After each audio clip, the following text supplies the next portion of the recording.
Assalamualaikum warahmatullahi wabarakatuh. Hai teman-teman, perkenalkan nama saya Ayuananta Jabi dan teman saya Mariam Hasan. Kami dari kelompok 11 kelas B semester 2. Kami adalah mahasiswa aktif jurusan Bahasa dan Sastra Indonesia, Fakultas Sastra dan Budaya Universitas Negeri Gorontalo. Dalam video ini kami akan menjelaskan tentang memahami dan menganalisis isu lokalitas sebagai bagian terintegrasi sastra kontemporer. Video ini kami buat untuk memenuhi tugas mata kuliah sejarah sastra. Baiklah, langsung saja membahas lokalitas dalam karya sastra kontemporer Indonesia, di mana di dalamnya mencakup budaya lokal beserta seluruh permasalahannya. Tidak lain karena beberapa alasan berikut.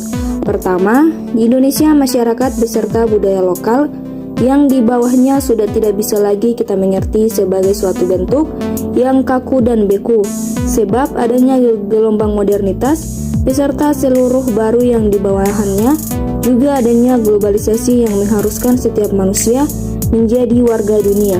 Pada akhirnya menimbulkan dalam masalah sosial, ekonomi, dan budaya. Jadi lokalitas menjadi ruang antara yang dengan negosiasi, ketradisian, transformasi budaya modern, dan keinginan hasrat untuk bertahan di tengah-tengah gerak perubahan zaman.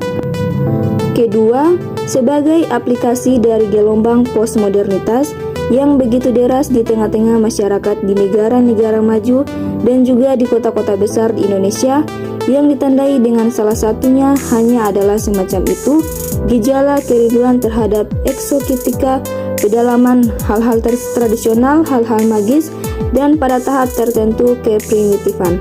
Lokalitas menjadi tema seksi dan karenanya merupakan barang laris dalam industri budaya, termasuk banyak kasus juga industri sastra. Ketiga, perlu kiranya melayangkan kritik sebagai pembaca, penulis agar tidak hanya menjadi pembaca positif yang saja segala apa yang disampaikan di dalam sebuah tulisan. Selanjutnya, lokalitas dalam karya sastra kontemporer Indonesia. Dalam dinamika perkembangan sastra Indonesia, pernah ada masa ketika lokalitas dan kearifan lokal kerap dijadikan sebagai pijakan menulis karya, mulai dari puisi, cerpen, novel, bahkan hingga naskah drama. Nilai lokalitas terus diolah sastrawan pada generasi setelah mereka. Penulis-penulis puisi dan puisi mutakhir yang beberapa kali kerap menjadikan lokalitas kedaerahan menjadi sebagai bahan tulis dia adalah Faisal Al-Naleh, Farik Al-Faruqi, dan masih banyak lagi. Nilai lokalitas di setiap penjuru Indonesia yang didukung keragaman tradisi dan budaya seolah-olah tidak akan habis untuk dikemas dalam tulisan sastra. Keberagaman budaya setiap entitas menjadikan karya sastra beraroma lokalitas selalu menarik untuk disuguhkan untuk pembaca. Lokalitas budaya, karena sifatnya yang dinamis, licin dan lentur dapat ditarik ke belakang yang menyentuh tradisi dan kearifan masyarakat dalam menyikapi masa lalu, ke depan yang mengungkapkan harapan-harapan ideal yang hendak tercapai sebagai tujuan, ke sekitarnya dalam konteks kekinian, hal baik dengan kondisi dan berbagai fenomena yang sedang terjadi dalam masyarakat, atau bahkan ke segala arah yang menerabas lokalitas budaya yang lain. Lokalitas dalam sastra atau teks mengerti ditanggapi bukan baru latar belakang sebuah sits.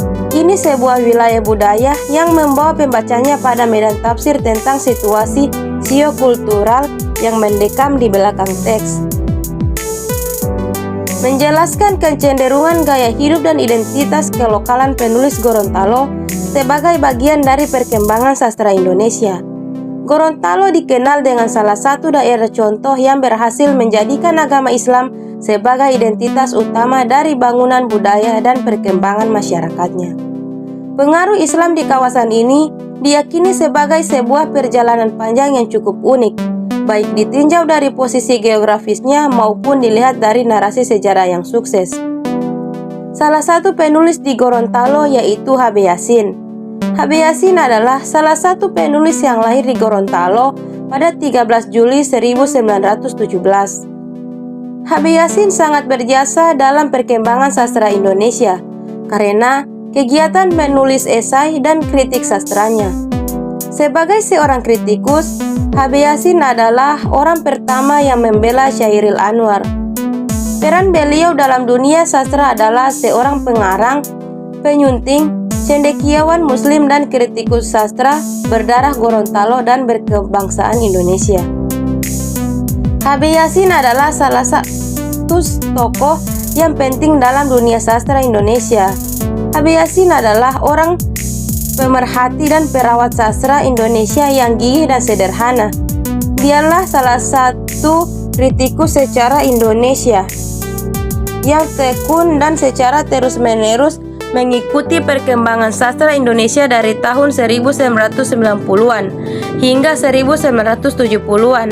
Seperti yang kita ketahui bersama, sastra Indonesia telah berkembang di Indonesia sejak sebelum abad ke-20. Sastra Indonesia adalah istilah yang melingkupi berbagai macam karya sastra di Asia Tenggara.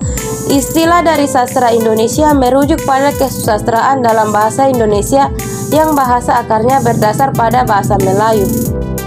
Baiklah, sekian dari kami. Jangan lupa like, komen, dan subscribe. Dan jangan lupa juga follow Instagram kami. Bye!